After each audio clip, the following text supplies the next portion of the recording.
last conversation. The last conversation. The last conversation. Now we're back. Bishop, where did we leave off? I know we were talking about the election. Oh, Trump. We left off with Trump. Yeah, and the fact that he didn't win. Yeah, well, as I was saying before the break, is that Trump didn't win because Trump took a vacation day from the debate. I mean, you can't be the front runner and stay out front unless you stay out front. So you just can't, like, give another veterans event in the same city where you're supposed to be on the stage across town holding your lead. Well, I think Trump thought he really was going to win. But there's a lot of dynamics to Iowa, meaning that there are these evangelicals that are out there, whatever that really translates to. I agree. And they say that Cruz was, he was their man. Now, then his father came out for him out there and started going through the community, saying he's one of us, and that helped. Yeah. So, and then Rubio, to me, I think really came out of nowhere and just did well. Yeah, well, but look at the cast of characters across the whole spectrum of Republicans that were running. I mean, you had. Look how this one, George Bush. Not George. But George Bush would be an example. Jeb Bush did. I'm sorry, Jeb Bush. Right. I'm sorry. Yeah. Jeb Bush would be an example that the money doesn't make a difference. Jeb Bush got more money $100 million in the world, and this has been the worst campaign. You couldn't have paid for a worse campaign. $100 million. Didn't make a difference. They give you $100 million. If they gave me $100 million, man, boy, I can run the world with $100 million with advertising. Give us $100 million to show you how to do that. Give us $100 million. Right now. I dare somebody. Well, Jeb Bush hasn't done real well. That's a lot of money. I don't think he's going to do any better. Either. Nope. And I actually think Jeb Bush is well-meaning. Meaning, Jeb Bush is not a real Republican. Okay. Jeb Bush is kind of like a Democrat. Okay. Really. Of all the Republicans that are running, the least Republican has to be Jeb Bush. Right. To run a state like Florida. I wouldn't say to run a state like Florida. Just in his actions. All of them have been flip-flopping and going back and forth, especially on immigration. They pointed that out in the last debate. Exactly. Yeah. For 1 minute you support the amnesty, the next minute you're not.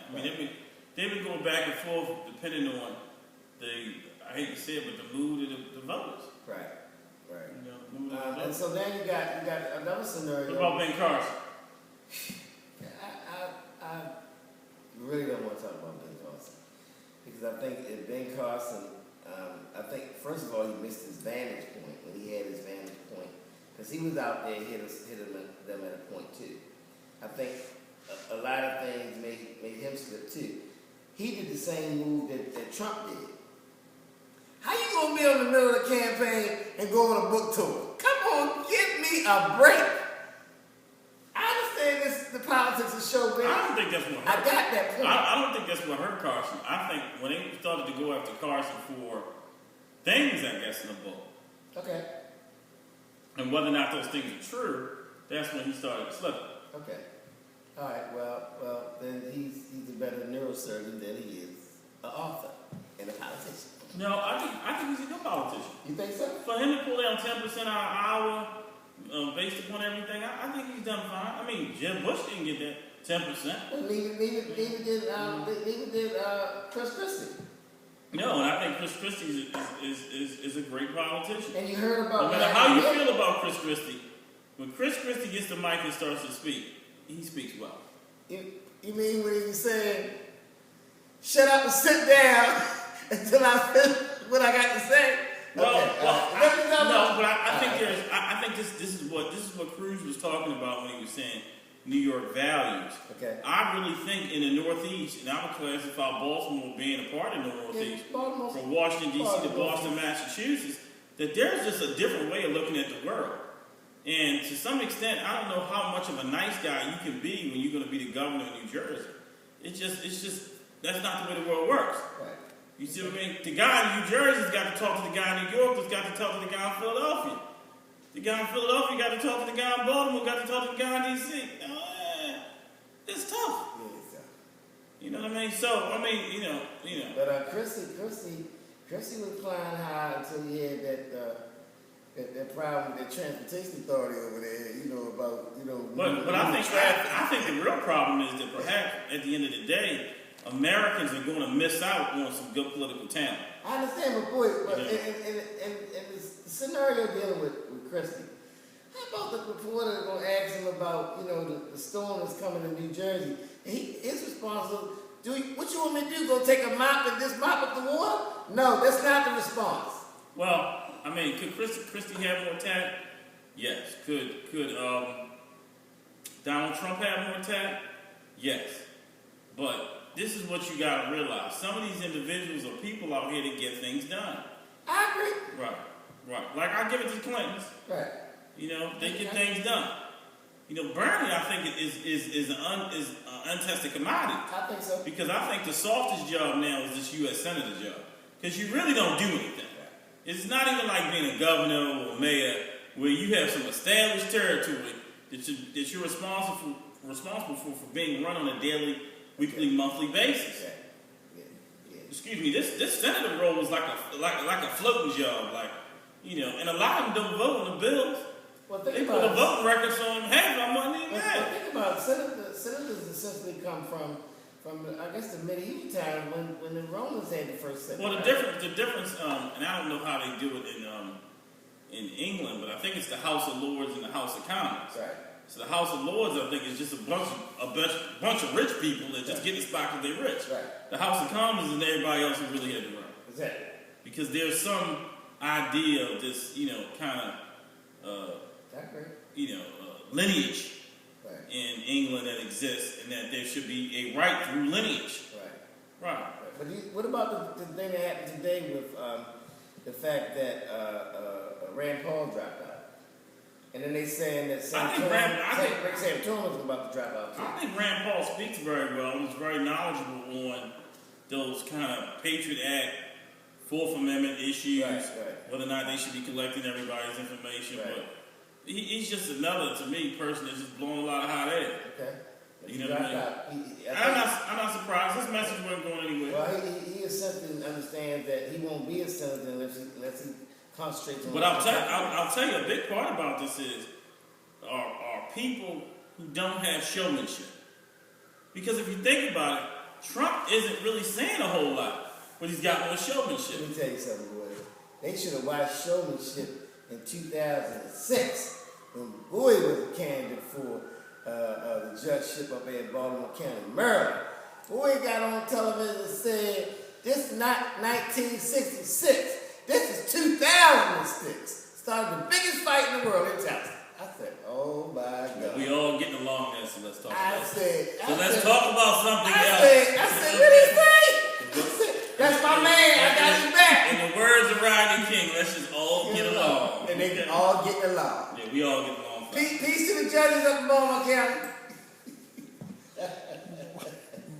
But, I mean, that's a big thing. I think a big part about the candidacy is probably lack of showmanship. Even though Bernie defies that kind of rule. Well, because there's no showmanship in Bernie. Okay, I know. What are you talking about showmanship? Maybe in modern day we shouldn't say showmanship. We should say showmanship. No, I think it's the perfect word. And let me tell you why. Everybody knows that politics is showmanship.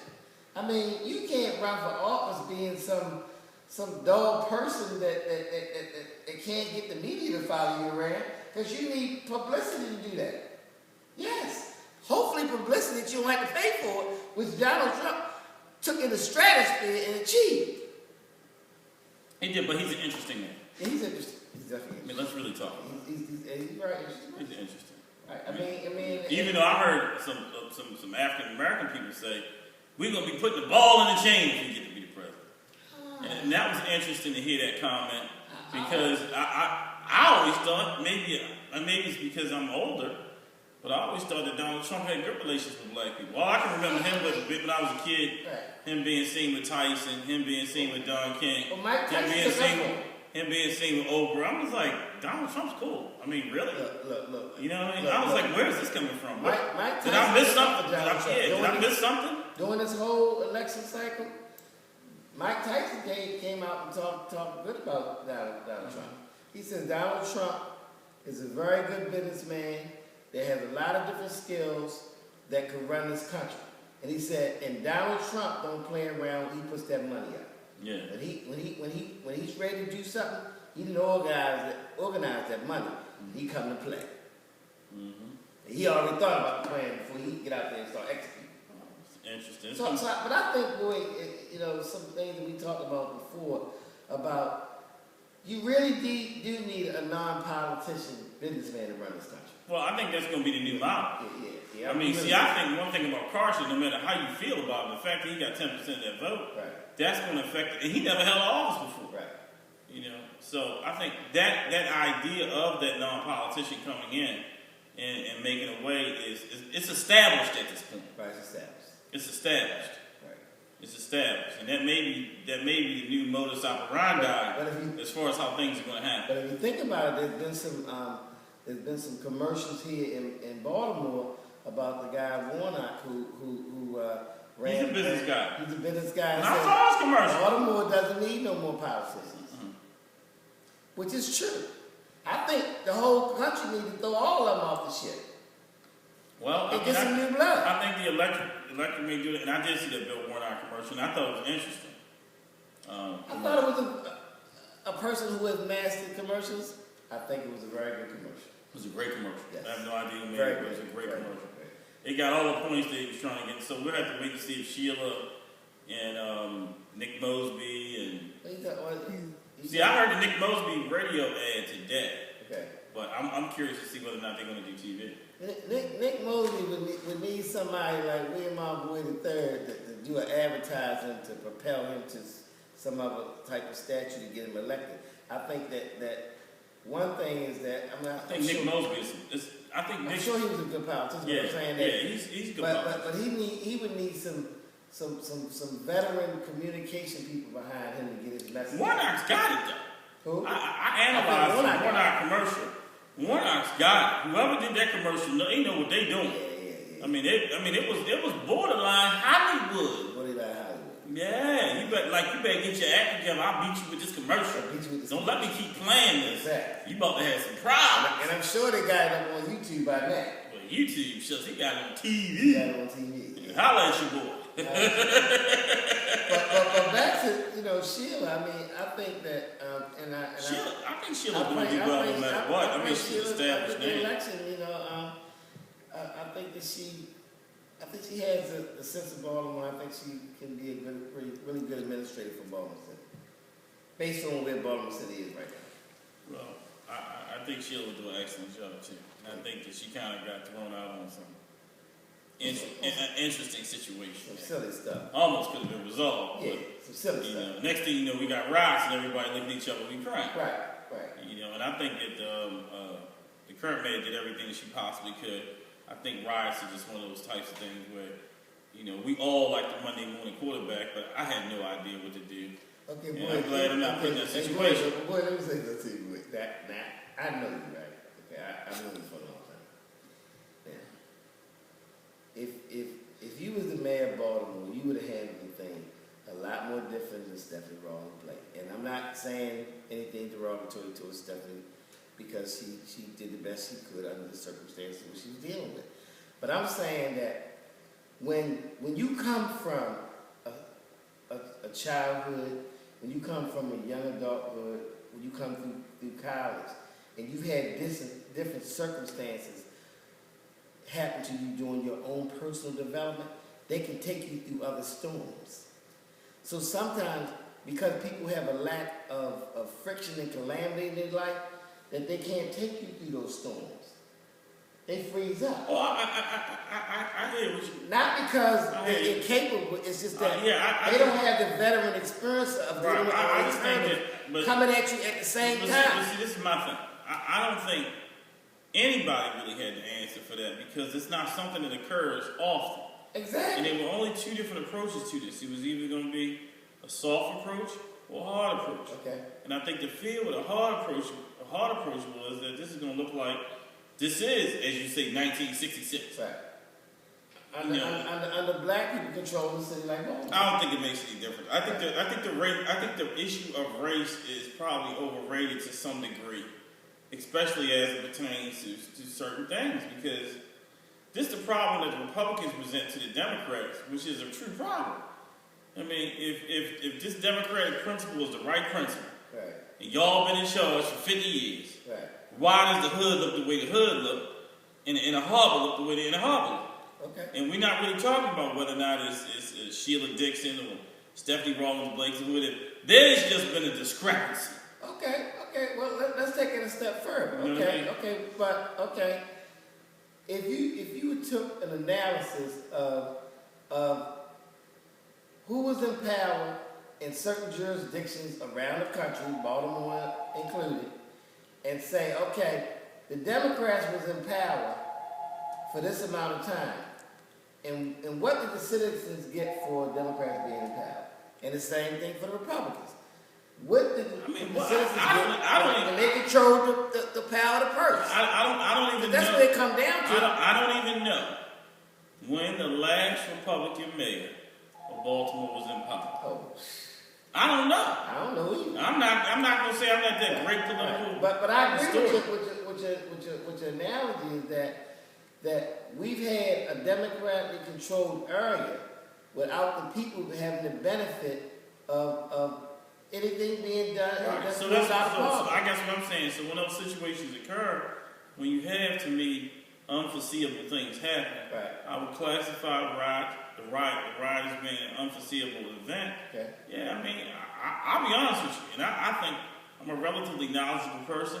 I don't know what the right solution was. I know. And I think that perhaps what she did was some people could say it was correct because, like I said, if this thing really started to escalate, it's a lot of anger in the hood. I mean, if you really want to talk about it. Okay. So do you think there's going to be another riot?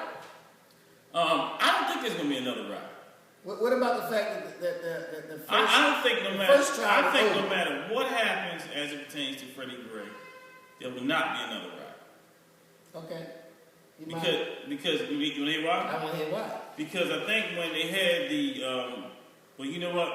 This could give you a while, so let's just pause for the cause. The last conversation.